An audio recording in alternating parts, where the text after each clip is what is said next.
Tensions have been rising all week in the Middle East. Now we're seeing the worst violence in at least 7 years in Israel. This morning, thousands of Palestinians fled their homes on the Gaza Strip as Israel barraged the area with airstrikes. As of today, 122 people have been killed in Gaza and 900 more injured.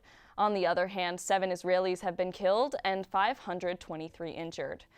This week, I had conversations with people on both sides of the conflict to get a more local look. Just as a warning, some of the video you're about to see may be hard to watch. The worst violence in the Israeli-Palestinian conflict in years. Burning places of worship, mobs beating people in the streets, and even public lynchings. For everyday citizens, fear is at an all-time high. Lidor Levin is a student at the University of Haifa in central Israel. She told me about her drive home from school last night and how it turned into a near-death experience. I had fear when I started the drive, but I never ever imagined that would be the night that I'm gonna have. When Lidor was about halfway home, she heard sirens going off as a warning to find shelter. She pulled over on the highway, and her only option for safety was to lay down on the asphalt for cover. I have never lay down on a highway and trying to protect myself from so many things at once. As Lidor was staying low, a car of Arab men drove by and shouted something that shook her to the core. Idbach el Yahud, Allahu Akbar, which means kill all the Jews. Nevertheless, she made it home safe, but had to take cover again around 3 a.m.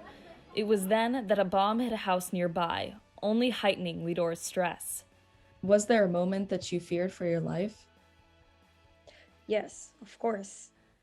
And that same fear goes for Palestinians. I spoke with a Palestinian American who chose to remain anonymous out of concern over being blacklisted by Israeli groups. As a Palestinian, I can't afford the privilege of having my name blacklisted because that means I can't go home and I can't visit my family. They told me what it's like watching their family in Jerusalem and Gaza live in fear. I'm Palestinian. I have family in Palestine. My friends are Palestinian. We're all seeing what's happening. I wake up every single morning, and the first thing I see when I check my phone is videos of Gaza being bombed. Tensions have been rising on a local level in Israel as Palestinians are being evicted from their homes in an East Jerusalem area called Sheikh Jarrah. About 300 Palestinians were injured during clashes with Israeli police, who fired stun grenades, tear gas, and rubber bullets at Palestinian protesters. The airstrike started on Monday night when Hamas, a Palestinian fundamentalist movement, launched rockets towards Israel from Gaza, and from there, the fighting only intensified. By Tuesday, a 14-story building on the Gaza Strip was demolished by Israeli missiles. Since then, 2 other apartment buildings have been destroyed. When the sun came up the next day, Israel was already firing dozens of airstrikes on the Gaza Strip that targeted police and security installations, killing as many as 10 senior Hamas military figures. About 90% of the rockets that Hamas has fired have been intercepted by Israel's robust defense technology, called the Iron Dome, that is specifically built to protect against these kind of attacks.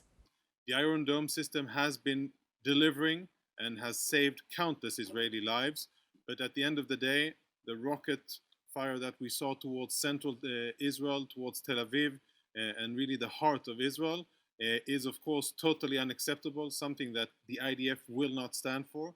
Israel's biggest supporter, the U.S., says it has one focus: de-escalation. On Wednesday, President Biden justified Israel's actions. Israel has a right to defend itself when you have thousands of rockets flying into your territory, but I had a conversation for a while with the Prime Minister of Israel, and I think that my hope is that we'll see this coming to conclusion sooner than later. Despite calls for de-escalation, the UN now warns the fighting could turn into a full-scale war. And the fighting still continues today, with Israel rejecting ceasefire efforts. Still, Lidor and the anonymous Palestinian I spoke with both remain safe.